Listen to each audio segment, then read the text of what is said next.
Hi friends, ಇದು ಸೋಮವಾರದ mini vlog. ಸೋಮವಾರ ಬಂದು ಮೊದಲನೇ ಕಾರ್ತಿಕೆ ಆಗಿರೋದ್ರಿಂದ ಮನೆಯಲ್ಲೆಲ್ಲ ದೀಪ ಅಂಟಿಸಿ ಅಲ್ಲಿಂದ ಹೊನ್ನಾವರ ದೇವಸ್ಥಾನಕ್ಕೆ ಬಂದ್ವಿ. ದೇವಸ್ಥಾನದಲ್ಲಿ ಬಂದು ದೇವ್ರ ದರ್ಶನ ಮಾಡಿ ಅಲ್ಲಿ ಕಾಯಿ ಕಟ್ಟೋರು ಕೂಡ ಕಾಯಿ ಪ್ರದಕ್ಷಿಣೆ ಹಾಕ್ತಿದ್ರು. ನಾವೇನು ಕಾಯಿ ಕಟ್ಟಿಲ್ವಲ್ಲ, ಸುಮ್ಮನೆ ಒಂದು 3 ಪ್ರದಕ್ಷಿಣೆ ಹಾಕ್ಬಿಟ್ಟು ಅಲ್ಲಿಂದ ಹೊರಗಡೆ ಬಂದ್ವಿ. ತುಂಬಾ ಚೆನ್ನಾಗಿತ್ತು. ಇನ್ನೂ ದೇವ್ರಿಗೆ ಅಲಂಕಾರ ಮಾಡಿರಲಿಲ್ಲ, ನೋಡೋಕ್ಕಂತೂ ತುಂಬಾ ಚೆನ್ನಾಗಿ ಕಾಣಿಸ್ತಿತ್ತು. ಅಲ್ಲಿಂದ ಹೊರಗಡೆ ಬಂದು ಒಂದು ಸ್ವಲ್ಪ ಹೊತ್ತು ಕೂತಿದ್ದು, ಆಮೇಲೆ ಎಲ್ಲ ಆದಮೇಲೆ ಪ್ರಸಾದ ತಿನ್ನೋಣ ಅಂತ ಬಂದ್ವಿ.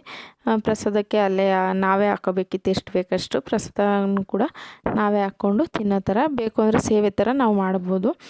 ಈ ಸಲ ಯಾರೂ ಮಾಡ್ತಿರ್ಲಿಲ್ಲ, ನಾವು ಪಾಪು ಹಿಡ್ಕೊಂಡು ಆಗಲ್ಲ ಅಂದ್ಬಿಟ್ಟು ನಾವು ಒಂದು ನಾಷ್ಟ ಮಾಡ್ಕೊಂಡು ಬಂದ್ವಿ. ಅಲ್ಲಿಂದ ನಮ್ಮ ಮನೆಯಿಂದ ಒಂದು 5 ಕಿಲೋಮೀಟ್ರ್ ಅನಿಸುತ್ತೆ. ರಿಟರ್ನ್ ನಾವು ಬರುವಾಗ ಈ ಕಡೆಯಿಂದ ಹೋಗುವಾಗ ನೋಡ್ಕೊಂಡು ಹೋಗಿದ್ವಿ. ಇದು ಎಲ್ಲಿ ಅಂತ ನಿಮ್ಗೆ ಗೊತ್ತಿದ್ದರೆ ಗೆಸ್ ಮಾಡಿ ಹೇಳಿ. ಆಲ್ಮೋಸ್ಟ್ ಎಲ್ಲ ಫಿಲಮ್ಗಳಲ್ಲೂ ಸೆಟ್ ಆಗ್ತಾರೆ ಗೊತ್ತಾ, ಈ ಚಕ್ರವರ್ತಿ ಸುಮಾರು ಮೂವೀಸ್ ನಾನು ನೋಡಿದ್ದು. ನಾನು ಜ್ಞಾಪನ ಬರ್ತಿರೋದು ಈಗ ಚಕ್ರವರ್ತಿ ಒಂದು, ನೆಕ್ಸ್ಟ್ ಇನ್ನೊಂದು ವಾನರನೋ ಯಾವುದೋ ಇದೆ,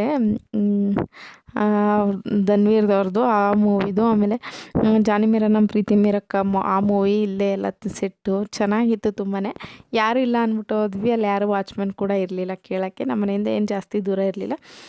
ಹೋದ್ವಿ ನೋಡೋಣ ಅಂತ, ಯಾರು ಇರಲಿಲ್ಲ, ಹಂಗೆ ಹೊಂಟೋದ್ವಿ. ಆಮೇಲೆ ಬಂದು ಕರೆದ್ರು, ನಮ್ಮ ಪರ್ಮಿಷನ್ ಕೇಳ್ಕೊಂಡು ಒಳಗಡೆ ಬರ್ಬೇಕು ಕಣಪ್ಪ ಅಂತ. ಸರಿ ಆಯಿತು, ಗೊತ್ತಿಲ್ಲ ಅಣ್ಣ ನೀವು ಯಾರೂ ಇರಲಿಲ್ಲ ಅಂದ್ಬಿಟ್ಟು ಹಂಗೆ ಹೋಗಿ ಎಲ್ಲ ನೋಡ್ಕೊಂಡ್ವಿ. ನೋಡೋಕ್ಕೆ ಮಾತ್ರ ಹೊರಗಡೆಯಿಂದ ರಿಯಲಿಸ್ಟಿಕ್ಕಾಗಿ ಕಾಣಿಸ್ತಿತ್ತು, ಆದರೆ ಹತ್ರಕ್ಕೆ ಹೋಗಿ ನೋಡಿದ್ರೆ ಅದೆಲ್ಲ 3D ಎಫೆಕ್ಟಲ್ಲಿ ಮಾಡಿಟ್ಟಿದ್ರು. ನೋಡೋಕೆ ಮಾತ್ರ ತುಂಬಾ ಚೆನ್ನಾಗಿತ್ತು. ನಾವು ನಿಜ ಹಿಂಗೆ ಮಾಡ್ತಾರಾ ಅಂತ ಅನ್ನಿಸ್ತು.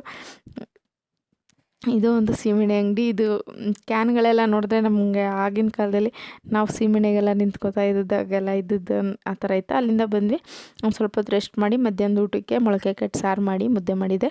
ತುಂಬಾ ಚೆನ್ನಾಗಿತ್ತು. ಆಮೇಲೆ ಇದು ಸಂಜೆ ಬಂದು ಮನೇಲಿ ದೀಪ ಅಂಟಿಸಿದ್ದು, ಅದನ್ನು ಹಂಗೆ ಒಂದು ಕ್ಲಿಪ್ಪಿಂಗ್ ತೊಗೊಂಡೆ.